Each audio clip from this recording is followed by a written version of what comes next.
Hi everyone, it's your Nurse Health Advocate Damon. I'm really excited about this month's video. I get a lot of requests for healthy meal prep and healthy recipe ideas. Now, I actually worked in professional kitchens for years before I became a nurse, and I have a few tips to share that you might find helpful. Just a quick note, this video is designed to provide some basic meal prep ideas for people without any specific dietary limitations or requirements. If you have a health condition, please speak with your doctor about the best nutrition plan for you. Now, let's talk about some things that we can do to set ourselves up for success. Tip number 1, keep it simple. Don't overthink it and don't rely too much on specific recipes. Whole, minimally processed foods cooked simply are healthy, delicious, and typically don't take a lot of time to prepare. So let's leverage that. Just like my suggestion in the January video, my meals focus on lean protein and veggies. I usually make some variation of grilled, sauteed, or baked protein with roasted, sauteed, or steamed veggies, and then I add a small side of a healthy carb and a small amount of some type of a sauce. In fact, we're including a chart with my favorite items from each group and some examples of my go-to combinations. Just pick one item from each group and combine them to make a tasty and easy to prepare meal. If you're vegetarian or vegan, just use extra veggies or high protein carbs like quinoa, lentils, or beans in place of the protein. For example, I might make grilled chicken with broccoli and pair them with quinoa mixed with a little basil pesto.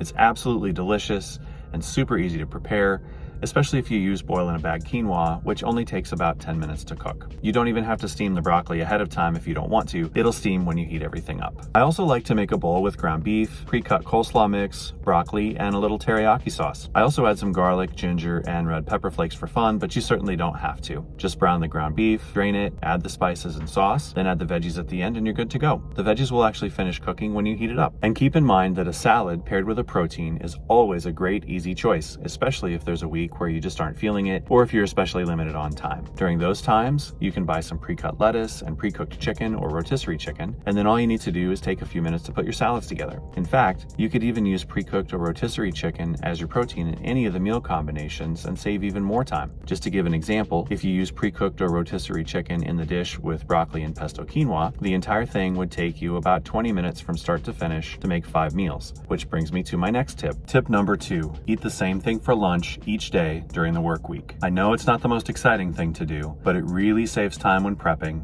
helps to keep costs down, and it minimizes waste. And for those of you who watch your calorie or macro intake, it makes calorie and macro counting much, much easier. So if I make a dish, I make enough to cover me the entire work week and I eat it every day, then I switch to a new dish the next week. Tip number 3, use different spices, sauces, and dressings to keep things interesting. I list some of my favorites in the chart that I mentioned. Just be mindful of how much fat and carbohydrates are in the sauces you choose, and watch your portion sizes on them. Try to choose lower sugar options if possible, and try to find ones made with 100% olive oil or 100% avocado oil if you can. Keep in mind that a drizzle of olive oil and vinegar is always a great choice as a dressing for a salad. Tip number 4, save time by using a few tricks of the trade. For example, you can butterfly boneless chicken breasts. This increases the surface area, which helps them to cook much faster and provides more room for seasoning. You can also wash and prep fruit ahead of time, and you can cut lettuce and veggies ahead of time as well. This is a great way to cut romaine.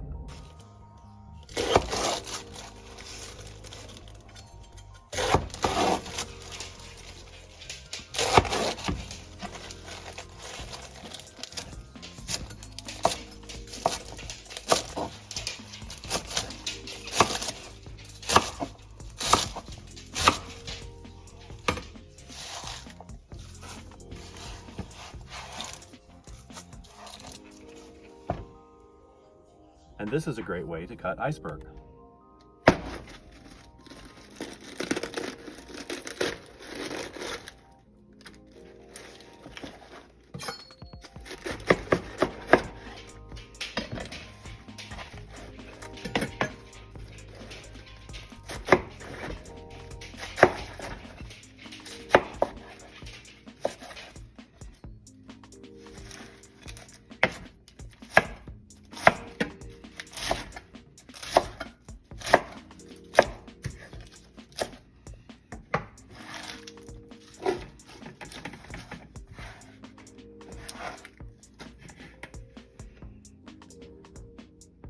Once your lettuce is cut, washed, and either dried or spun, a great way to keep it is in a gallon-sized freezer bag lined with paper towels on either side. Just be sure to press the air out when you seal it up. Iceberg lettuce will keep this way for 2 to 3 days, and romaine will actually keep this way for 4 to 5. You can also buy pre-cut items if you don't want to do it yourself. They are more expensive, but still very much worth it when thinking about our health. Some other things that I use are canned beans. I just drain the juice and rinse them off. Boil in a bag quinoa and rice, and frozen veggies and frozen fruit. Tip number 5, leverage dinner time. Make enough leftovers for lunches and cook larger amounts of foods at once. For example, if you're cooking chicken or making tacos for dinner, why not just cook enough for future lunches too? It doesn't add much time to your dinner prep, and you can always freeze it and use it later when you're ready. Tip number 6, get the whole family involved. For example, one person could cut, one person could cook, and one person could portion. This saves time and it helps to teach kids about making healthy choices. And finally, tip number 7, for people who have a sweet tooth like I do, keep healthy options around. A go-to in our house is sugar-free Jell-O. I actually make it in a pitcher and then I pour it into 4-ounce portion cups, but you certainly don't have to do that, and you can buy it pre-made if you'd like. Dark chocolate is also a great choice. The higher the percentage, the better. I personally prefer 86%. Greek yogurt is also a great choice as long as there's not a lot of sugar in it, and fruit is always a good choice as well. So there you have it, 7 tips for healthy meal prepping and planning. Tip 1, keep it simple. Tip 2, eat the same thing for lunch each day during the work week. Tip 3, keep things interesting with spices and sauces. Tip 4, use some tricks of the trade to save time.